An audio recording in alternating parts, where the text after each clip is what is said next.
Good morning and agit ne'er Shabbos Kodesh, Mevorach MaChodesh of. Today is Friday, Parshas Matos Masai. Chufay Tammuz Tuvshin Payvov. You know Rosh Chodesh Av is on Wednesday, which is also Hara Kohen's Yortzeit, my Zayda, and the start of the 9 days. My name is Gershy Schwarcz, and I am pleased to be a host here on Edge. Today is June 10th, 2026.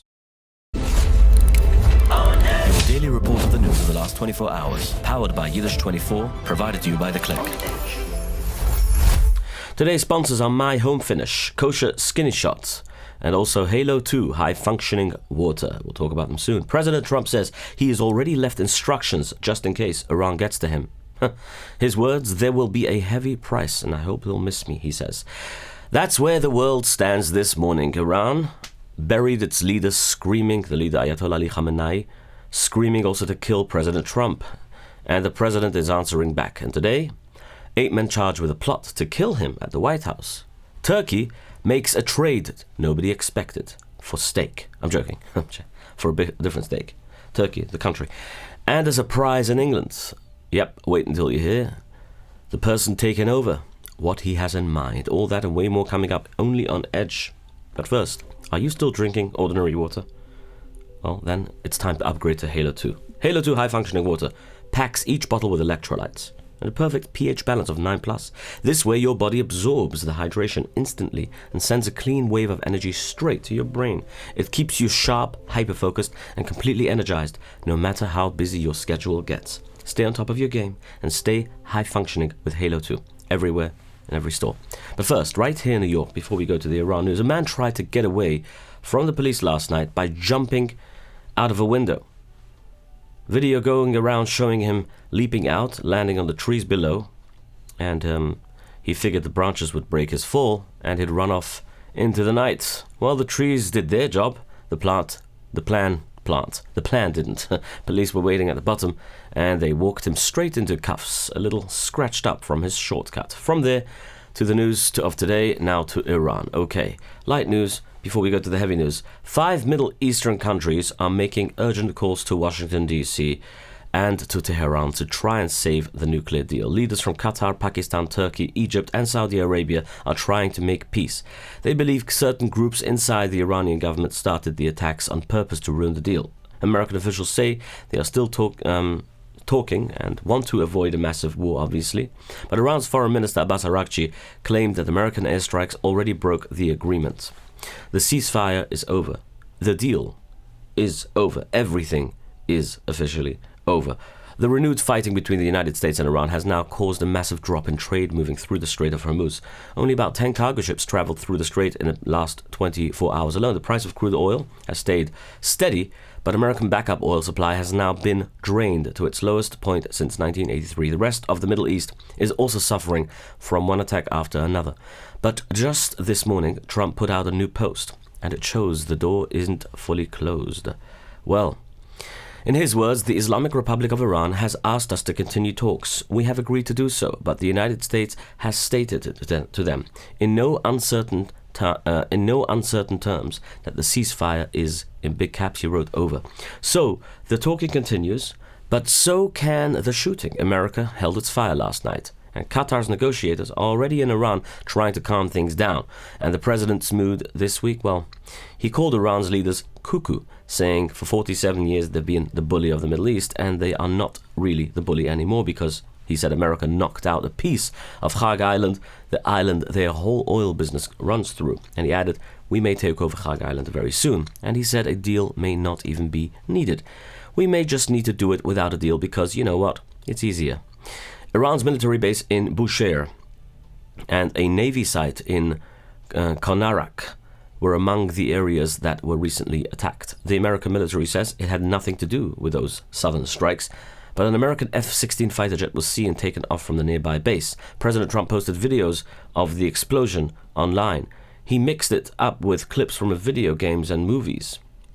However, in a confirmed U.S. attack earlier, American forces hit a major Iranian railway bridge used to move goods between Iran, Russia, and China. The director of Iranian Railways said that workers have already fixed the main line and a damaged second track will be working again shortly. Following the recent strikes, Iranian forces recovered an unexploded American missile warhead from the U.S. cruise missile designed to destroy underground targets. it didn't explode. President Trump called Prime Minister Benjamin Netanyahu to give him an update. Netanyahu used the call once again to warn the president against selling F-35 fighter jets to Turkey. Both the US and Israel have also decided that the era of US financial aid is over. Instead of this, they are moving towards a direct partnership. This means that Israel will stop talking like a needy recipient and America will stop pretending that its support is just charity. As reported yesterday, Israeli forces are staying out of the American airstrikes in the Gulf.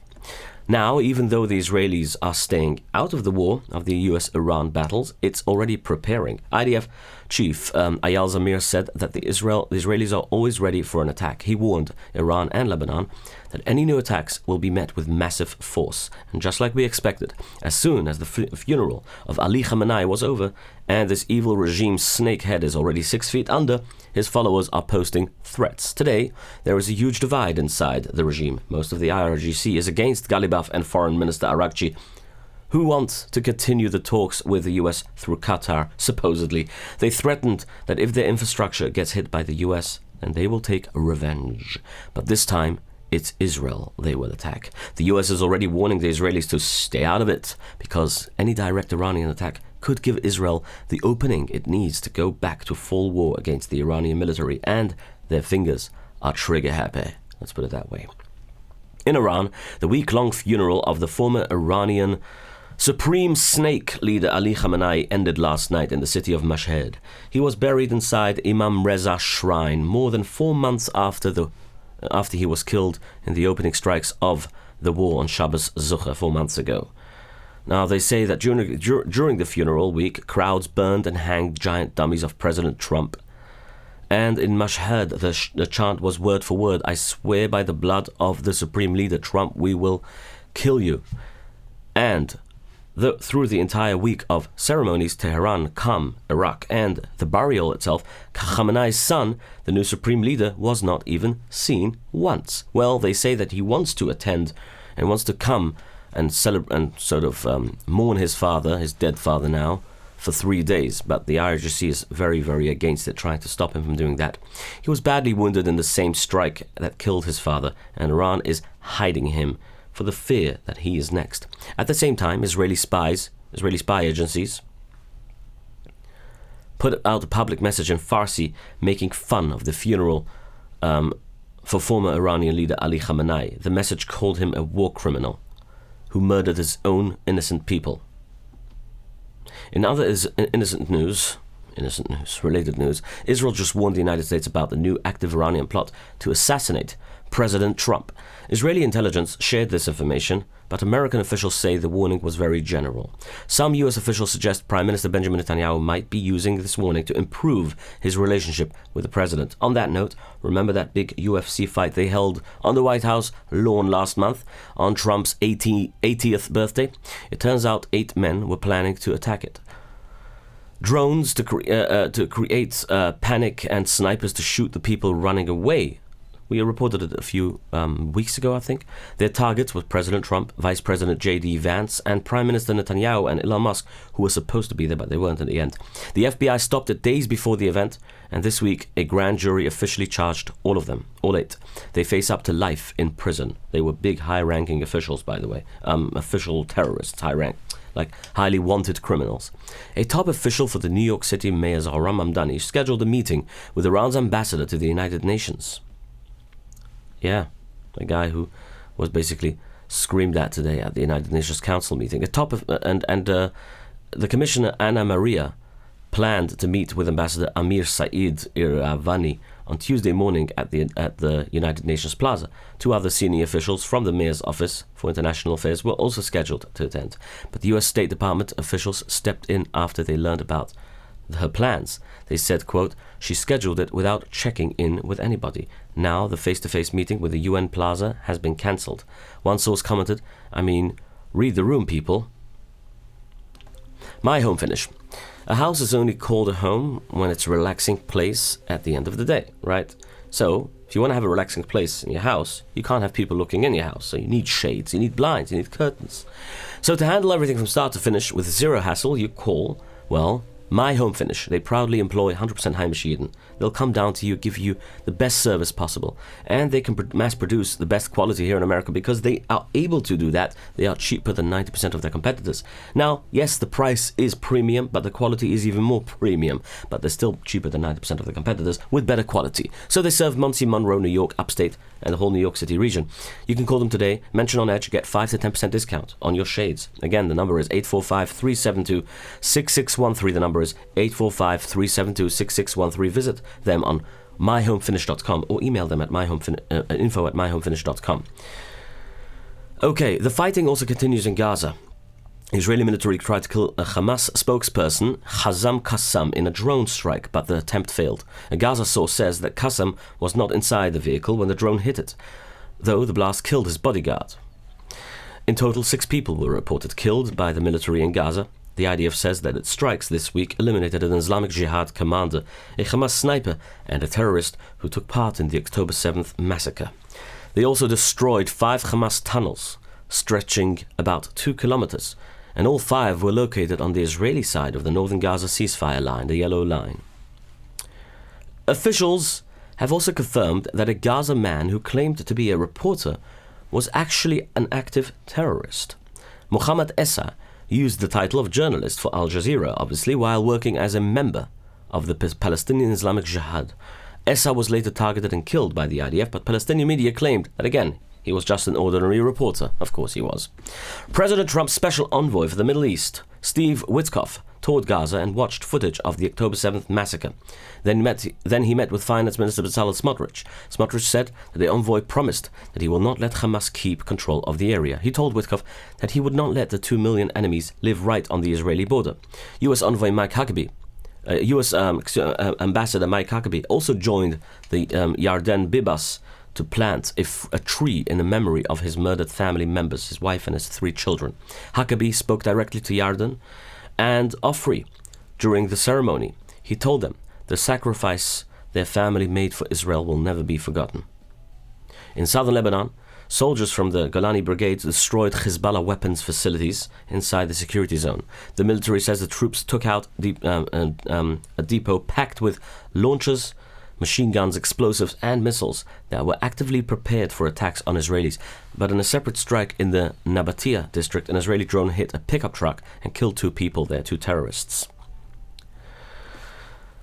Okay, well fell down at the construction site near the Kaiva of Hara, Amos Goeta, who was killed recently in Netanya.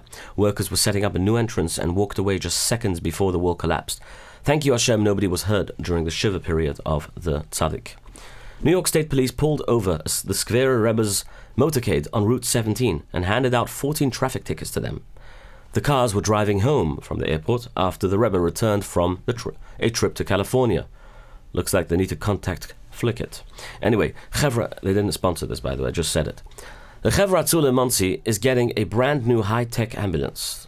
Assemblyman Rabbi Mencian Vida got a $463,000 grant for the group to buy the rig and fill it with the latest gear. More Jewish soldiers in the Ukrainian army are asking to get a bris milah. Unbelievable. They're saying that they want the merit of the mitzvah to protect them in the battle and to make sure that they pass away as Yidden if they Chalil v'chas die. They pushed. The push started weeks ago when a soldier contacted a Rebbe and an Israeli moil flew inside to Ukraine to do this. Now a Jewish army chaplain is working to bring Moyalim straight to the military bases. The Gera community is mourning the sudden passing of 76-year-old Harav Rabbi Yehuda Aryeh Tob Zechron Levrucha. He was a long-time Balkoira in the Gera Shtibel, the Gera Besmedrish in Yerushalayim Balkoira. She collapsed suddenly inside the building, and Atzula worked very hard to save him, but sadly he passed away. He taught a daily Torah Shir for decades and leaves behind a beautiful family and a legacy, obviously. A 22-year-old Maryland man named Michael Sam Tikaye admitted that he tried to join ISIS and planned to attack Yidden. He is going to federal prison for 15 years. After his prison time, he will be watched by the government for the rest of his life. Imagine this, 15 years for just planning to join ISIS and then being watched by the government, versus this miner who actually stabbed a man 17 times in Switzerland, just got 1 year of jail and getting released after that. Unbelievable. What a hypocrisy. Turning to Pennsylvania. Pennsylvania Governor Josh Shapiro was targeted with anti-Semitic threats, leading to the arrest of a local man. Police say the suspect used anti-Semitic slurs while threatening the governor, and he is now officially charged with making terrorist threats and ethnic intimidation. Trump fired everyone on the Federal Election Assistance Commission right before the midterm elections. Now he's allowed to, since the judge ordered so. There were 3 remaining members on the commission. ProPublica reported that Democrats Benjamin Hovland and Thomas Hicks were fired, while Republican Christy McCormick was allowed to resign. This clears out the agency that helps run voting across the country. A White House official said that the president reserves the right to remove individuals that may not be totally aligned with the important task of securing America's elections and ensuring every legal vote is counted. Secretary of State Marco Rubio is bringing leaders from over 60 countries to Washington next week. The meeting will focus on stopping global extreme groups like traditional far-left terrorism. The Trump administration specifically looking to stop violent far-left networks that cross the borders, or might I say the woke right as well. And while millions of visitors are here for the World Cup, the Games, some see them as something else, an opportunity. An Islamic scholar named Omar Ashmewi said that openly in a recorded talk to his people to take advantage of the FIFA World Cup, the World Cup. There are 4 million extra people in this country. It's an opportunity for dawah, he says.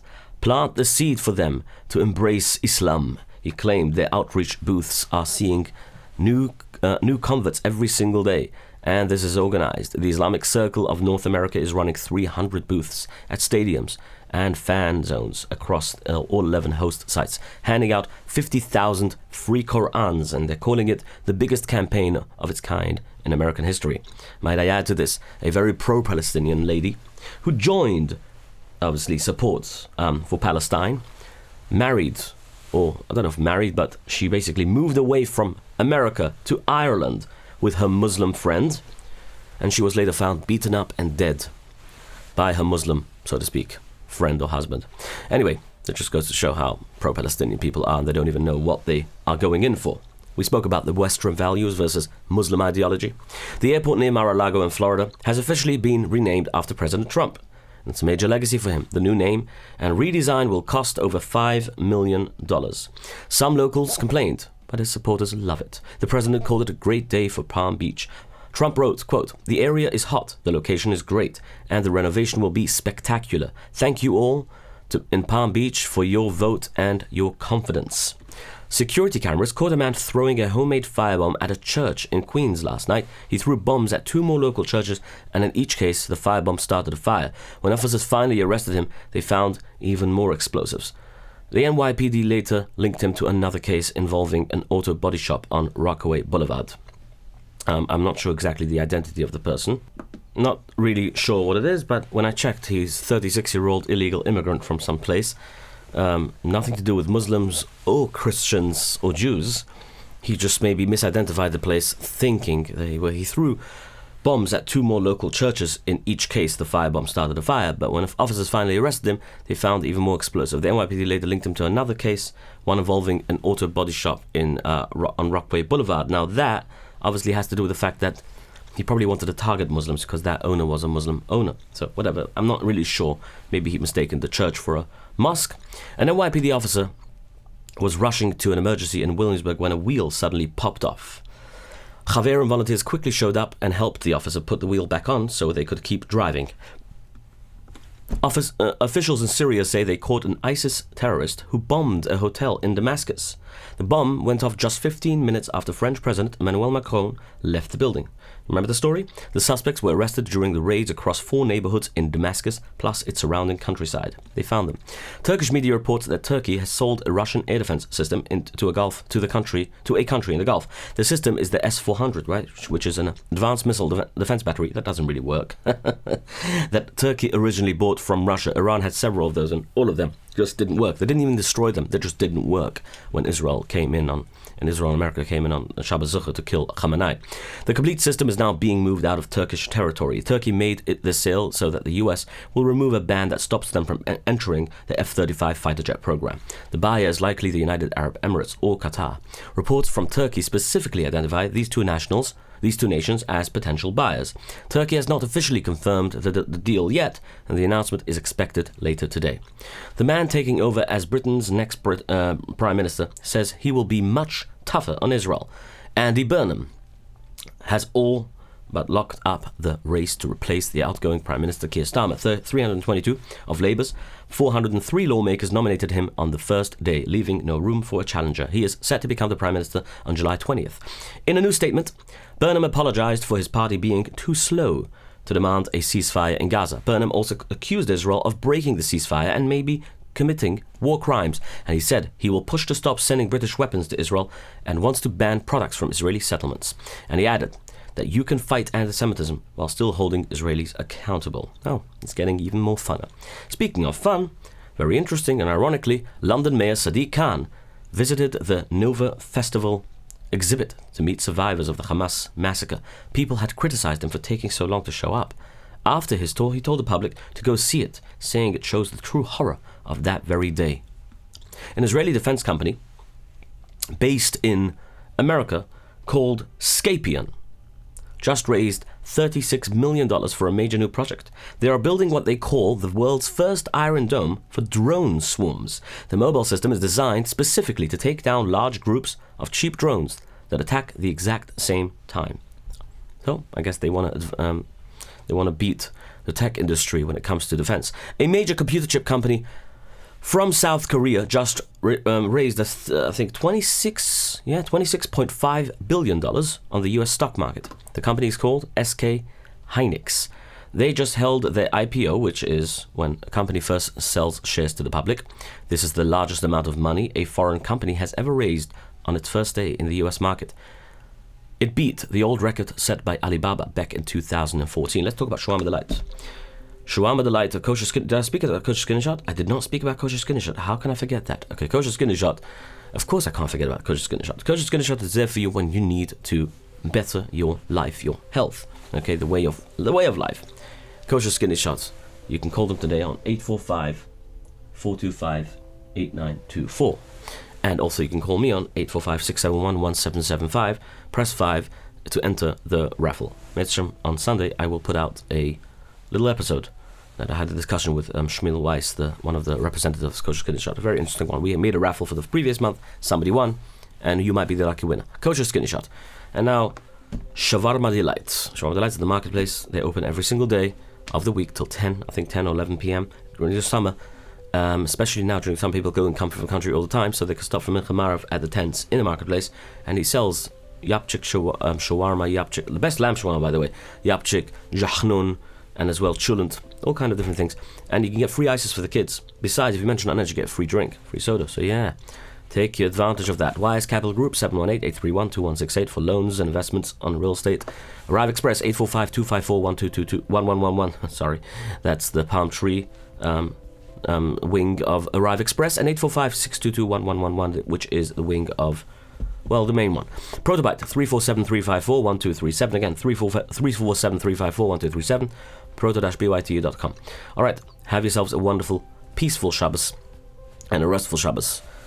I once heard from somebody saying about Shabbos, Shabbos ba'amek habuchu, Ravlach Shavis ba'amek habuchu, Ravlach Shabbos ba'amek habuchu. Be happy. Okay, Atzluch Rabbi Shabbos, Psirostag.